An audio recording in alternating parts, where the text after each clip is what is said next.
Bismillahirrahmanirrahim. Assalamualaikum warahmatullahi wabarakatuh. Saudara fillah, satu persoalan yang saya ingin kemukakan. Di manakah ayahanda kita Adam alaihissalam diciptakan oleh Allah Subhanahu wa taala? Dan di manakah bonda kita Hawa alaihissalam diciptakan oleh Allah Subhanahu wa taala? Jawapannya adalah di syurga. Saudara fillah yang dikasih sekalian, kalau ayah kita dilahirkan di Kuala Lumpur dan ibu kita dilahirkan di Kuala Lumpur, kita ini orang mana? Tentu orang Kuala Lumpur. Demikian juga sebenarnya ketika ayahanda kita Adam alaihissalam dan bonda kita Hawa alaihissalam diciptakan di syurga, maka maknanya kita adalah ahli syurga pada mulanya. Tetapi ketika Allah Subhanahu wa taala takdirkan bahawa Adam alaihissalam berserta anak cucunya sebelum betul-betul menikmati nikmat syurga, dia perlu dahulu berusaha di muka bumi ini. Maka Allah Subhanahu wa taala ketika selesai menciptakan Nabi Adam alaihissalam dan menciptakan bonda Hawa alaihissalam, maka Allah Subhanahu wa taala turunkan dia ke muka bumi dan dijadikan sebab tipu daya syaitan sebagai punca dia turunkan dia ke muka bumi ini. Sebenarnya sebelum dicipta lagi, Allah sudah memberitahu malaikat. وَإِذْ قَالَ رَبُّكَ لِلْمَلَائِكَةِ إِنِّي جَاعِلٌ فِي الْأَرْضِ خَلِيفَةً. Ketika kami berfirman kepada malaikat-malaikat, sesungguhnya kami akan menjadikan manusia itu sebagai khalifah di muka bumi. Oleh itu, kita memang sudah ditakdirkan akan berada di muka bumi ini, cuma dijadikan sebab oleh Allah Subhanahu wa taala tipu daya syaitan itu sebagai punca kita dihumbankan ke muka bumi ini, atau Nabi Adam alaihissalam diturunkan oleh Allah ke muka bumi ini. Tapi hakikat sebenarnya kita memang sudah ditakdirkan harus berada di muka bumi ini. Kenapa ayahanda kita dijadikan di syurga? Supaya kita sedar bahawa kampung halaman kita yang sebenarnya adalah syurga. Dan kita mesti ingat cerita ini agar kita berusaha satu hari nanti aku akan kembali ke syurga itu.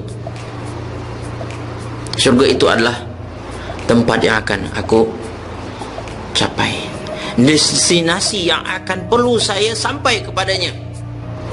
Lebih kurang kalau sekiranya saudara diceritakan oleh ayah dan bonda saudara tentang kampung halaman saudara, pasti satu hari saudara teringin kembali ke kampung halaman itu. Ke Allah pun demikian juga. Ketika Allah Subhanahu wa taala turunkan kita ke muka bumi ini, maka Allah bercerita tentang nikmat syurga itu sering di dalam Al-Quran agar kita nashtaqu ila masqati ra'sina, supaya kita menjadi rindu untuk kembali ke syurga, menikmati nikmat syurga, menikmati suasana kampung halaman kita yang diceritakan begitu indah, nyaman dan begitu membahagiakan. Siapa yang tidak teringin kembali ke syurga, maknanya dia sudah dilupakan oleh syaitan. Syaitan memang sudah isytiharkan dari awal lagi bermasalah dengan Nabi Adam alaihissalam bahawa ia akan memastikan anak-anak Adam ini tidak kembali ke syurga. Dia ingin bersama dengan mereka di neraka. Tapi kadang-kadang ramai anak Adam ini, keturunan Adam ini lupa permusuhan utama yang pernah berlaku di antara mereka dengan ibu bapa mereka dahulu. Musuh yang betul kata Allah ini dia, musuh dengan syaitan. Innahu lakum aduwwum mubin. Syaitan itu adalah musuh yang nyata bagi kamu. Fattakhidhuhu aduwa, kata Allah Subhanahu wa taala, jadikan dia itu musuh kamu. Syaitan yang terus menghalang kita supaya lupa kampung halaman kita, lupa kembali ke syurga. Saudara fillah yang dikasihi sekalian, ingat ini, bahawa kita adalah ahli syurga. Kita perlu kembali ke syurga.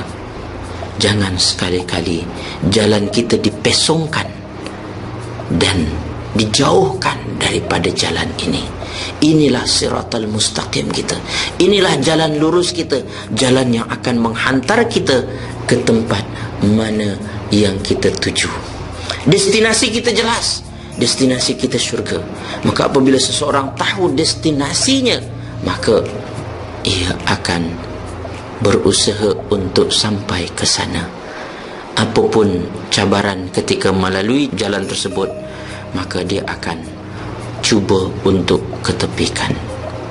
InsyaAllah apabila dia memang ikhlas mencari akhirat untuk sampai ke kampung halamannya itu dan mengharapkan redha Allah, dekat dengan Allah Subhanahu wa taala, Allah akan bantu, Allah akan tolongnya, Allah akan jauhkan daripada kejahatan syaitan.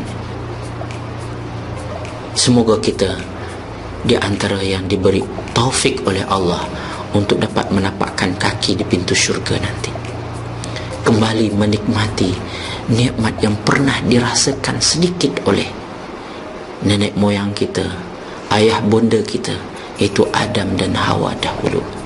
Kita ingin juga menikmatinya nanti. Aqulu qawli hadha wa astaghfirullah li wa lakum wa risailil muslimina wal muslimat fastaghfiruh innahu huwal ghafurur rahim. Assalamualaikum warahmatullahi wabarakatuh.